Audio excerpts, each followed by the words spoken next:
Hello प्यारे बच्चों, कैसे हैं आप। आशा करता हूं कि आप अपने परिवार के साथ बहुत कुछ अच्छे होंगे। तो देखिए, पिछली क्लास में अपन ने पढ़ा है संश्लेषित रबर। संश्लेषित रबर के अंदर अपन 3-4 प्रकार के संश्लेषित रबर पढ़ चुके हैं। उन्हीं में से कुछ रबरों के बारे में अपन आज और जानेंगे। तो पिछली क्लास में अपन ने 4 संश्लेषित रबर कंप्लीट कर चुके हैं। अपने सिलेबस अकॉर्डिंग अगर अपन नेक्स्ट संश्लेषित रबर की अगर अपन बात करें तो उसमें अपन यूज कर सकते हैं nitrile rubber. Nitrile rubber Buna N. तो देखिए, इन रबर को पढ़ने के लिए या संश्लेषित रबरों को तैयार करने के लिए मैंने आपको पॉइंट बता रखे हैं कि कितने पॉइंट के बेसिस पर आप इन्हें अच्छे से हल कर सकते हो। तो एक तो आपको उसकी एकलक इकाई पता होनी चाहिए कि किससे वो बना हुआ है। तो ये जो ब्योना एन है ये 1,3 butadiene CH2 double bond CH double bond CH2 1,3 butadiene. Next जो इसकी एकलक इकाई है वो है acrylonitrile CH2 double bond CHCN acrylonitrile.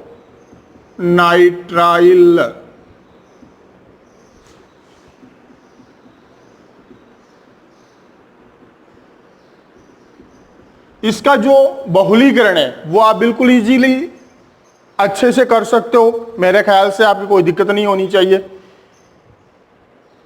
Double bond आए हुए तो एडिशनल होगा, योगात्मक। तो इसका योगात्मक बहुलीकरण अपने पास क्या बन जाएगा, CH2 single bond CH double bond CH और इसका क्या बन जाएगा, ये पाई बॉन्ड टूट जाएगा, एक बॉन्ड यहां फ्री हो जाएगा, एक बॉन्ड यहां फ्री हो जाएगा। तो CH2 CHCN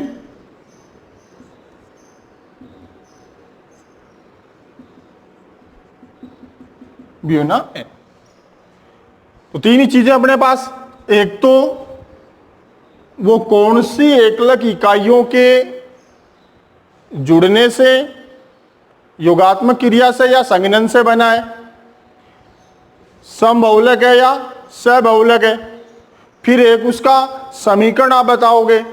समीकरण बताने के बाद थर्ड चीज में आपको उसका उपयोग बताना है। तो उपयोग की अगर मैं बात करूं तो ये जो रबर है ब्योना एन जो है, ये अपन कुछ चीजें यहां ऐड कर लेते हैं, जैसे ओजोन अपक्षय, घर्षण, तेल, लो फ्लेम आग ज्वाला, इन सब के प्रति ये क्या है, प्रतिरोधक है।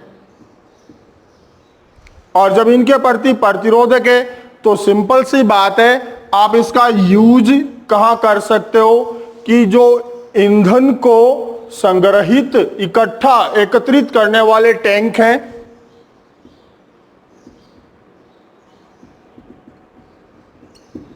करने वाले टैंक, गैसकेट और ये अपने जो ऑयल वगैरह आते हैं उनके अंदर जो सील वगैरह बनाई जाती है,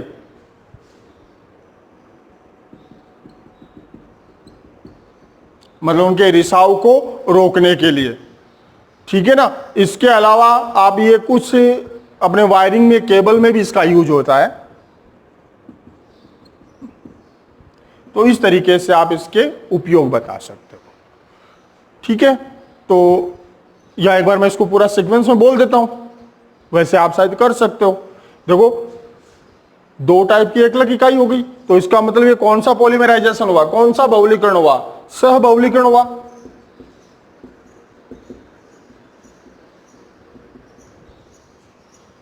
तो आप सबसे पहले क्या लिख दोगे कि यह बहुलक 1,3-ब्यूटाडाइन और एक्रिलोनाइट्राइल के सहबहुलीकरण द्वारा बनाया जाता है। फिर उसके बाद आप इसके समीकरण डाल दोगे। समीकरण डालने के बाद फिर आप उपयोग में आप इसमें लिख दोगे कि यह बहुलक ओजोन अपक्षय घर्षण तेल और लौह के प्रति प्रतिरोधक होता है, जिस कारण इसका उपयोग ईंधन को एकत्रित करने वाले tank, gasket, oil seal, cable आदि के निर्माण में किया जाता है। ठीक है बच्चों, तो एक बार आप इसे नोट कर लीजिए। हटा देता हूं मैं अब इनको। ठीक है,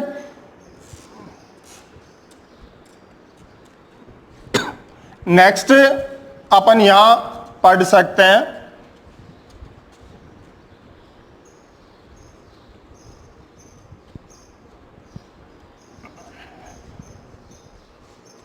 एक्रिलोनाइट्राइल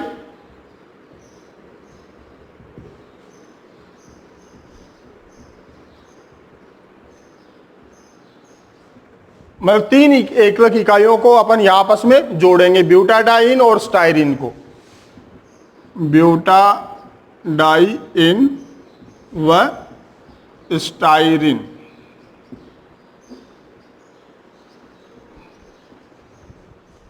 इसमें इस बहुलक के अंदर क्या है, इनका जो अनुपात है वो भी मतलब आपको फिक्स रखना है।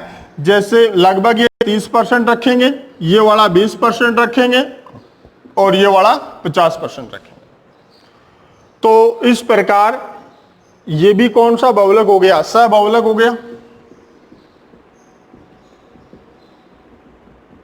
सहबहुलक के अंदर योगात्मक क्रिया आएगी इसमें भी।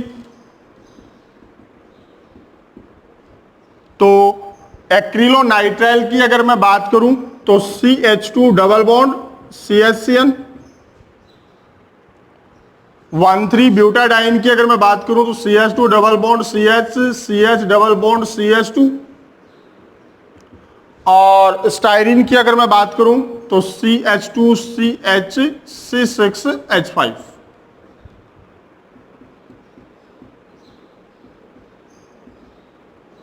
बहुलीकरण हो जाएगा इसका। तो बच्चों इसका बहुलक अब आपस में जोड़ के बना सकते हो। ठीक है, तो अपन यहां ऐड कर सकते हैं कि CH2 CH double bond CH CH2, मैंने इसका बना दिया, कोई भी आगे पीछे कर सकते हैं, ठीक है ना, ऐसा कुछ नहीं है।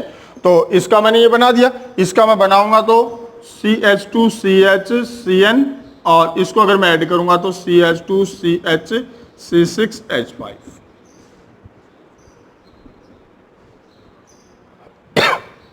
तो ये आपको इसमें बता देना है। क्लियर? तो यहां आपके इसके इंपॉर्टेंस है नहीं, मतलब अपने सिलेबस अकॉर्डिंग। तो आपको सिर्फ ये किसका योगात्मक बहुलीकरण है और इसका ये समीकरण आप डाल दोगे। तो मेरे ख्याल से आपके इसके समीकरण वगैरह में कोई किसी प्रकार की दिक्कत नहीं आनी चाहिए। लेकिन फिर भी अगर किसी प्रकार का डाउट है तो आप पिछली क्लासेज एक बार वापस देखिए, और वहां अगर आपके कोई प्रॉब्लम कुछ चीज में हो रही है तो आप वो मेरे से जरूर पूछिए। तो नेक्स्ट अपन चलते हैं। ये तो कुछ संश्लेषित बहुलक हुए।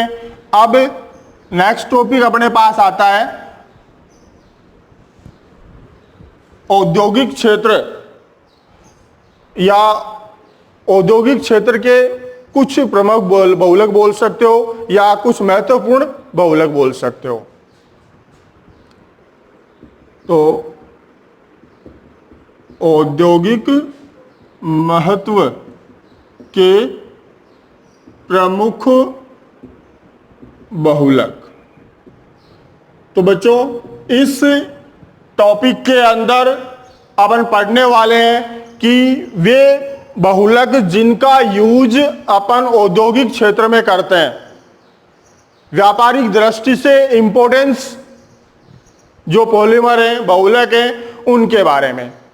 तो यहां अपने पास सबसे पहले अपन बात कर लेते हैं जो सबसे ज्यादा प्रचलित है, बहुत ज्यादा यूज भी होता है, पॉलीथीन।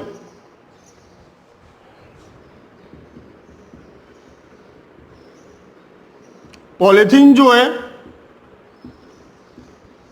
नाम से पता चल रहा है किसका बहुलक हो जाएगा, एथिन का। तो पॉलीथीन को घनत्व के आधार पर इसे दो भागों में डिवाइड किया हुआ है, ठीक है। निम्न घनत्व पॉलीथीन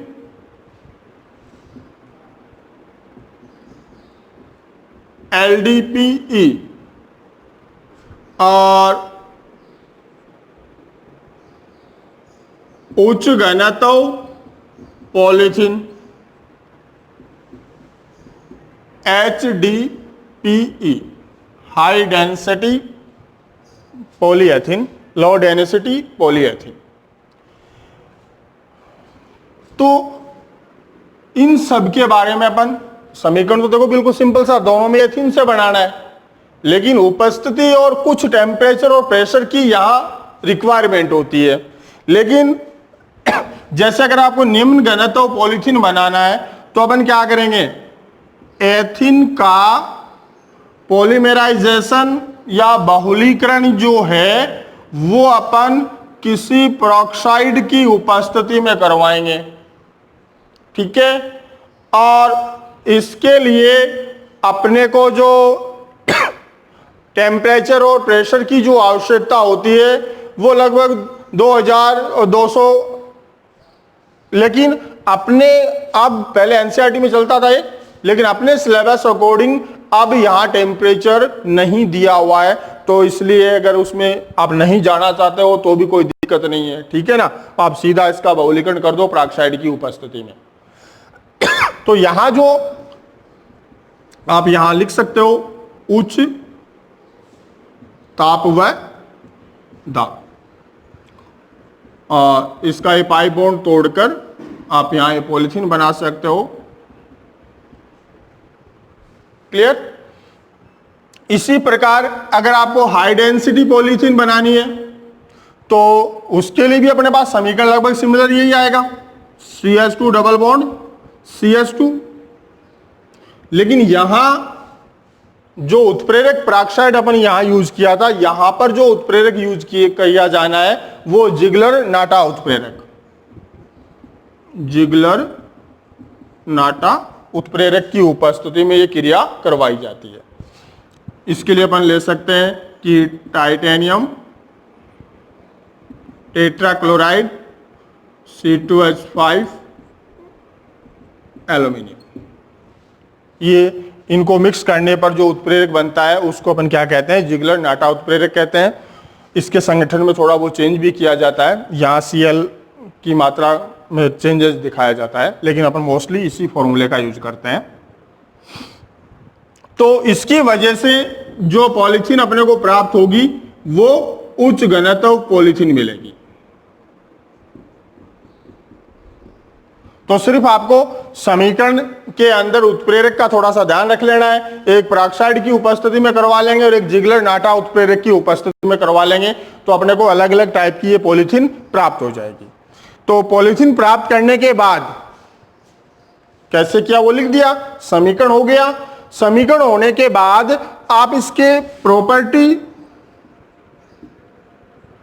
और उपयोग बता दोगे, ठीक है। इसी प्रकार इसके गुण और उपयोग बता दोगे। तो देखिए बच्चों, जो निम्न घनत्व पॉलीथीन है इसका जो मेल्टिंग पॉइंट है, इसका जो गलनांक है वो 110 डिग्री से 125 डिग्री सेंटीग्रेड लिया जाता है। एक रेंज में आ रहा है ना, रेंज में आ रहा है, इसका मतलब अक्रिस्टलीय गुण दिखाएगा। जितना ज्यादा बड़ा रेंज होगा उतना ही ज्यादा अक्रिस्टलीय गुण इसमें पाया जाएगा। तो यहां इसकी जो रेंज है वो मैंने क्या बताई आपको, 110 से 125 डिग्री सेंटीग्रेड, 110 से 125 डिग्री सेंटीग्रेड। और इसी प्रकार जो आपका उच्च घनत्व पॉलीथीन है, उस उच्च घनत्व पॉलीथीन की जो रेंज अपन ने ले रखी है वो लगभग 144 के आसपास लेते हैं, 144 से 150 तक के अपन डालते हैं, 150 डिग्री सेंटीग्रेड। तो यहां देखिए ये रेंज इस रेंज के कंपेयर में बड़ी दिख रही है आपको, है ना। इसमें कितने का गैप आ रहा है, 6 डिग्री सेंटीग्रेड का आ रहा है और इसमें 15 डिग्री सेंटीग्रेड का आ रहा है। तो इसका मतलब इसमें क्रिस्टलीय गुण ज्यादा होगा इसके कंपेयर में, या क्रिस्टलीय गुण की बात करें तो इसका क्रिस्टलीय गुण ज्यादा रहेगा। इसके साथ ये जो निम्न घनत्व पॉलीथीन है, ये मोस्टली अधिकांश विलायकों में, कार्बनिक और अकार्बनिक विलायकों में ये अविलयशील होती है, लेकिन अधिक ताप पर, मतलब नॉर्मल टेम्परेचर पर ये लगभग क्या है, अविलयशील है, लेकिन उच्च ताप पर, और ये चीज अपन जानते भी हैं क्योंकि देखिए नॉर्मल टेम्परेचर पर जब पॉलीथीन की थैलियों में बहुत सी चीजें अपन यूज करते हैं, बहुत से खाद्य पदार्थों को पैकिंग के रूप में पॉलीथीन की थैलियां यूज की जाती हैं। अगर ये पॉलीथीन उनमें डिजॉल्व होता तो वो ये यूज नहीं हो पाती। जैसे किसी लिक्विड को अपन कागज, जो नॉर्मली कागज अपने कॉपी किताब वगैरह इनका वाला, उसके अंदर नहीं डाल सकते क्योंकि वो उसे गला देगा। तो जबकि इसमें ऑयल यानी कार्बनिक कंपाउंड है, वो भी रह सकता है और पानी भी रख सकते हो आप पॉलीथीन की थैलियों में, प्लास्टिक की बोतलें वगैरह यूज करते हैं अपन, तो वहां ये डिजोल्व या विलय नहीं हो रहा है। तो नॉर्मल टेम्परेचर पर पॉलीथीन लगभग क्या है, अविलयशील है। लेकिन अगर अपन हायर टेम्परेचर करें, अधिक तापमान करें, तो उस समय ये पॉलीथीन जो है वो कार्बन टेट्राक्लोराइड, टॉलुइन, जाइलिन जैसे विलायकों में विलय हो जाता है। नॉर्मल टेम्परेचर पर अविलय है, लेकिन हायर टेम्परेचर पर कुछ कार्बनिक विलायकों के अंदर ये विलय होता है। इसके अलावा इसका जो तनन सामर्थ्य गुण है, वो घनत्व है, वो इसके कंपेयर में क्या होगा, कम होगा। इसका मेल्टिंग पॉइंट आप देख लीजिए, विलायकों के प्रति प्रतिरोधक क्षमता देख लीजिए, क्रिस्टलीय गुण, घनत्व, तनन सामर्थ्य गुण, ये सब लोअर डेंसिटी पॉलीथीन की अपेक्षा इसके ज्यादा होते हैं। तो अपन गुणों में कितने यूज कर रहे हैं, एक तो मेल्टिंग पॉइंट बता रहे हैं, एक विलायकों के प्रति इनका व्यवहार बता रहे हैं, दूसरा घनत्व, क्रिस्टलीय गुण,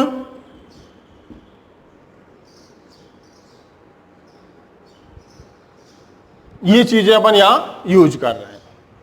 तो अब देखिए मैं इनको थोड़ा सा ये तो इनके मेन चीजें हुई हैं, वो मैंने आपको बता दी हैं। अब अपन थोड़ा सा इन्हें सीक्वेंस में और वो इनके उपयोग और अपन यूज कर लेते हैं। तो निम्न घनत्व पॉलीथीन का यूज जो है वो अपन कहां करते हैं, जैसे पानी की बोतलें हो गई, कुछ सॉफ्टली खिलौने हो गए, पॉलीथीन की थैलियां हो गई, पानी के लिए कुछ हल्की पाइपें हो गई, यहां इसका यूज आप कर सकते हो। हाई डेंसिटी पॉलीथीन का यूज जो है वो मोस्टली जो प्लास्टिक वगैरह के हार्ड पदार्थ होते हैं, कुछ घरेलू सामग्री अपन यूज कर सकते हैं, कुछ हार्ड मैटर से बने हुए कुछ खिलौने भी हो सकते हैं, बाल्टियां वगैरह हार्डली जो हैं, वहां आप इसका यूज कर सकते हो। तो ये मैंने आपको इनके मेन कॉन्सेप्ट या मेन जो पॉइंट्स है वो मैंने आपको बता दिए। अब आप इसको सीक्वेंस में कैसे लिख सकते हो वो आप देख लीजिए। जैसे ही अपन निम्न घनत्व पॉलीथीन की बात करेंगे तो अपन सबसे पहले लिखेंगे कि ये बनाया कैसे है। तो अपन क्या लिखेंगे कि निम्न घनत्व पॉलीथीन बनाने के लिए उच्च ताप और दाब पर एथिन का पेरोक्साइड की उपस्थिति में बहुलीकरण किया जाता है। उसके बाद आप ये लिख दोगे, फिर आप गुण टॉपिक डाल के और आप उसमें लिख दोगे कि इसका गलनांक जो है वो 110 से 125 डिग्री सेंटीग्रेड होता है। आप बता दोगे कि निम्न ताप पर ये विलायकों के प्रति प्रतिरोधक होता है, लेकिन उच्च ताप पर ये इन विलायकों में विलयशील होता है। ये चीजें आप चाहे तो यहां ऐड कर लो, चाहे आगे वाले में ऐड कर देना, क्योंकि अपने को कंपेयर दे देना है ना, तो इन चीजों को अपन कंपेयर में यहां डाल देंगे। अब उसके बाद आप इसके उपयोग लिख लोगे। फिर अपन जैसे हाई डेंसिटी बताएंगे तो उसमें लिख देंगे कि उच्च घनत्व पॉलीथीन बनाने के लिए जिगलर नाटा उत्प्रेरक की उपस्थिति में एथिन का बहुलीकरण किया जाता है। उसके बाद आप ये समीकरण डाल दोगे। समीकरण डालने के बाद आप इसमें लिख दोगे कि इसका गलनांक जो 144 से 150 डिग्री सेंटीग्रेड होता है और इसका विलायकों के प्रति प्रतिरोधक क्षमता, इसका घनत्व, इसका क्रिस्टलीय गुण निम्न घनत्व पॉलीथीन की अपेक्षा अधिक होता है। क्लियर? तो इस प्रकार आप ये पॉलीथीन बता सकते हो। पॉलीथीन के बाद नेक्स्ट अपन यहां पढ़ने वाले हैं, ये मैं हटा रहा हूं तो आप इनको आराम से, जैसे मैंने आपको सॉलिड स्टेट में बताया था कि हर एक चीज को पढ़ने से पहले, जैसे आपका ये टॉपिक खत्म हुआ, इसको आपने अच्छे से पढ़ा, वीडियो पॉज कीजिए, रोकिए, इन सब के बारे में पढ़ के अच्छे से, कोई दिक्कत आती है इसको यहीं आप मेंशन कर लीजिए कि कल मैं सर से ये पूछूंगा कि यहाँ ये ऐसे क्यों हुआ है। हर चीज का रीजन होता है, सिर्फ आप पूछोगे जैसे जैसे आपको इनके बारे में बताते रहेंगे। अगर किसी प्रकार की कोई दिक्कत अगर आपके रहती है तो आप जरूर पूछिए मेरे से। तो नेक्स्ट अपन चलते हैं पॉलीवाइनिल क्लोराइड। औद्योगिक क्षेत्र का जो दूसरा अति महत्वपूर्ण बहुलक अपन यूज करते हैं, पीवीसी, पॉलीवाइनिल क्लोराइड, जिसे अपन ने काफी जगह अपन जितने भी जैसे पानी वगैरह की फिटिंग करवाते हैं घरों में, पीवीसी की पाइपें वगैरह खूब यूज किया करते हैं और इसके बारे में अपन काफी अच्छे से जानते भी हैं कि इसका यूज कहाँ कहाँ हो रहा है। इसके अलावा कुछ नए एक्स्ट्रा यूज जो होंगे वो अपन यहाँ उनके बारे में जान लेंगे। तो नेक्स्ट अपने पास आ रहा है पॉलीवाइनिल क्लोराइड। ठीक है, पीवीसी बनाएंगे कैसे? वाइनिल क्लोराइड से बनाएंगे। तो बनाना तो आपको बिल्कुल अच्छे से आता है। ये वाइनिल क्लोराइड, इसका बहुलीकरण कर दो, इसको पेरोक्साइड में भी करवा सकते हो, ठीक है ना।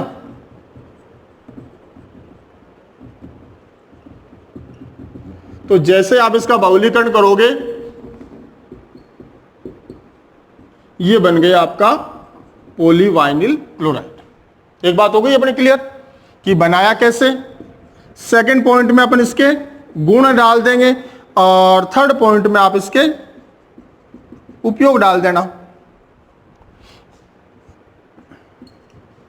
तो अगर मैं गुणों की बात करूं तो पॉलीवाइनिल क्लोराइड जो है ये मोस्टली थोड़ा सा हार्ड टाइप का, आप इसे प्लास्टिक के रूप में मान सकते हो। मतलब ये कि चमकीला भी होता, थोड़ा सा इसमें पीवीसी की पाइपें आपने देखी है, चमकीला भी है और कठोर या दर्द भी है, ठीक है ना। तो आप इसमें यूज कर सकते हो कि ये चमकीला, कठोर व दर्द बहुलक है, ठीक है। सेकेंड आप बता सकते हो कि ये मोस्टली बच्चों क्या है कि कार्बनिक और अकार्बनिक दोनों ही प्रकार के विलायकों में ये अविलय होता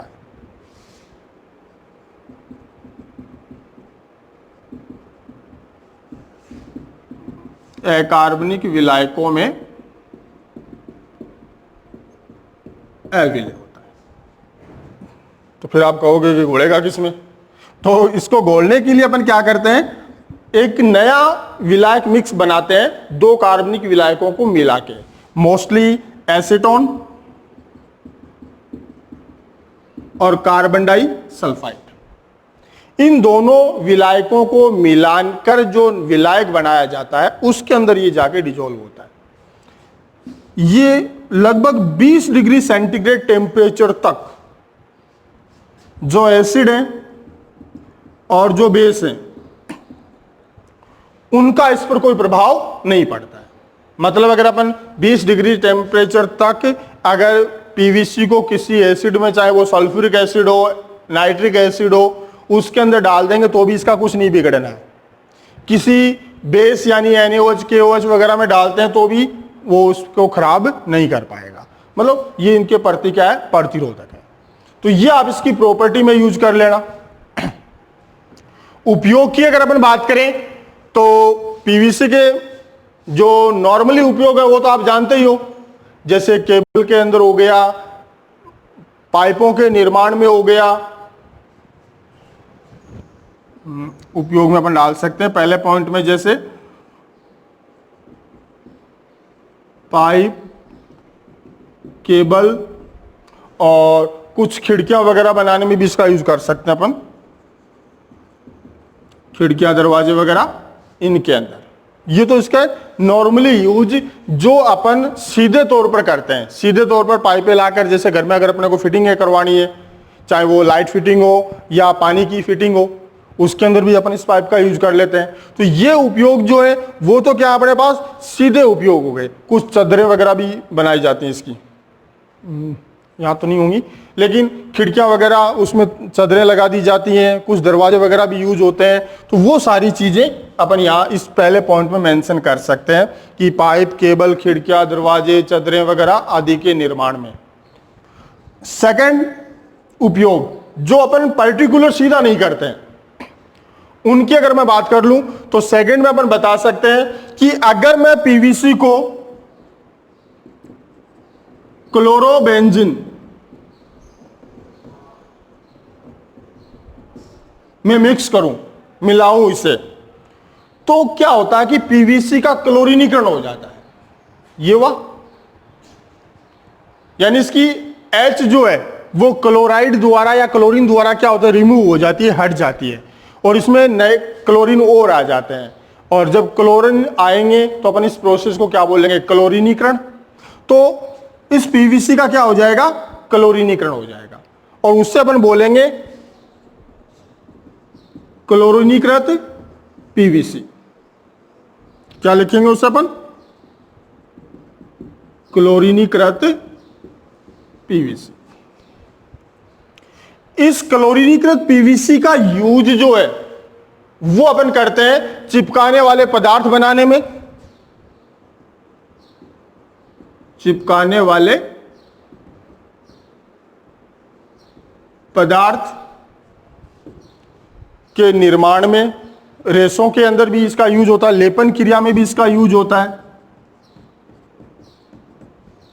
लेपन मतलब जैसे अपन कोई पेंट वेंट वगैरह करते हैं, किसी का लेप करना, मतलब उसे चिपकाने के लिए इसका यूज हो जाता है। रेशों का मतलब वस्त्र उद्योग में अगर जो कलर वगैरह किए जाते हैं वहां भी इसका यूज हो जाता है। तो ये देखो डायरेक्टली यूज नहीं हुआ है, डायरेक्टली यूज अपने पास ये है। इनको अपने पहले क्या किया है, इसका क्लोरीनीकरण किया और उसके बाद इसका यूज किया है। थर्ड अपन यहां डाल सकते हैं, यहां एक और नया होता है कि जो एस्टर है,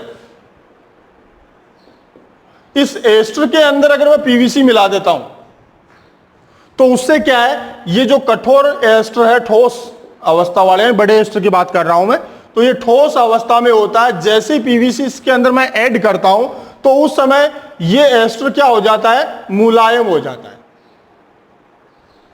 एस्टर कैसा हो गया, मुलायम, सॉफ्ट हो जाएगा। और इस सॉफ्ट या मुलायम एस्टर का जो यूज है वो अपन वाइनिल रबर के रूप में करते हैं। वाइनिल रबर का मतलब जैसे ये लेदर के कोट आते हैं, एक तो चमड़े वाले, एक रेग, जैसे वाइनिल रबर के भी कोट आते हैं, हैंडबैग वगैरह बने हुए होते हैं, ये सब बनाने में इसका यूज होता है।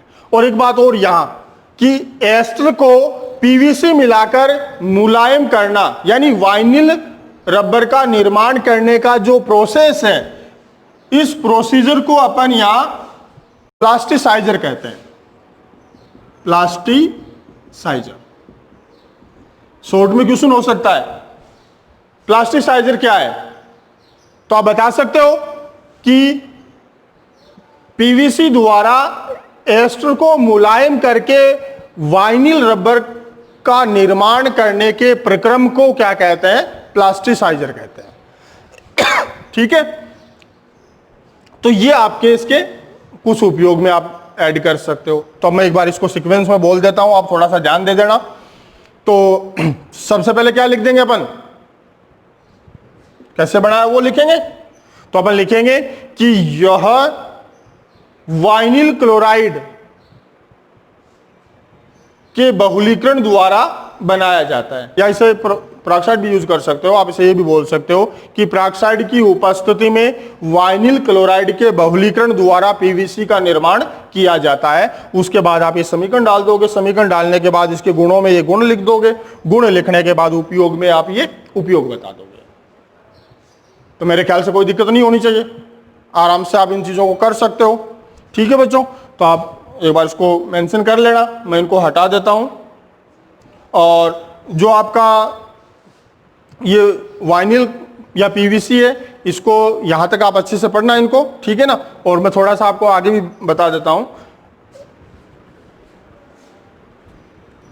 क्योंकि एस्टर जो है ना, अभी अपन जो पढ़ने वाले हैं, इसके बाद नेक्स्ट अपने बुक के अकॉर्डिंग अपना जो टॉपिक है वो है एस्टर या पॉलीएस्टर कह सकते हैं अपन। तो पॉलीएस्टर जो है अपन वैसे ऑलरेडी पढ़ चुके हैं, ठीक है ना। वो संघनन बहुलीकरण जब अपन ने किया था उस समय इन चीजों को पढ़ा था, लेकिन फिर भी मैं आपको ये वापस बता रहा हूं। तो आप इनको संघनन बहुलीकरण आपको आता है तो आप बिल्कुल आराम से इन चीजों को समझ सकते हो। तो नेक्स्ट अपने पास जो बहुलक आ रहा है वो कौन सा है? पॉलीएस्टर। तो डेफिनेशन तो अपन बना सकते हैं कि वे बहुलक जिनमें एकलक इकाइयों के मध्य एस्टर बंध पाया जाता है। एस्टर बंध मतलब C डबल बॉन्ड O, ये वाला। तो वे बहुलक जिनमें एकलक इकाइयों के मध्य एस्टर बंध पाया जाता है पॉलीएस्टर बहुलक कहलाते हैं। तो देखिए बच्चों, ये पॉलीएस्टर बहुलक जो है ये अपन यहां जो बना रहे हैं कई तरीके से बना सकते हैं। जैसे मोस्टली अपने यहां 3 तरीके दिए हुए हैं। तो एक तो अपन बना सकते हैं डाई अम्लों व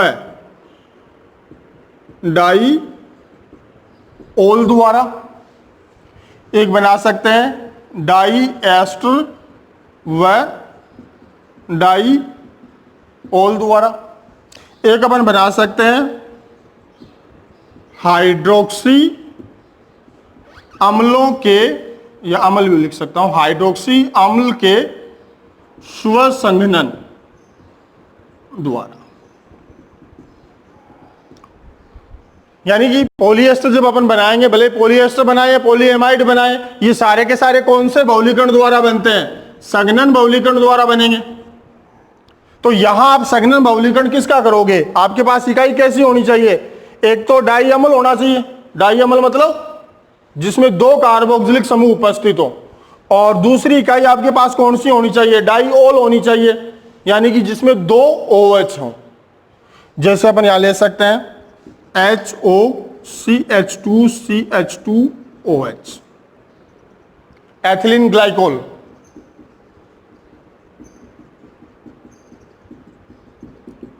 दूसरा आप यहां डाई कार्बोक्सिलिक अम्ल यूज करना आपको। जैसे आपने यूज कर लिया HO टैरथेलिक अम्ल।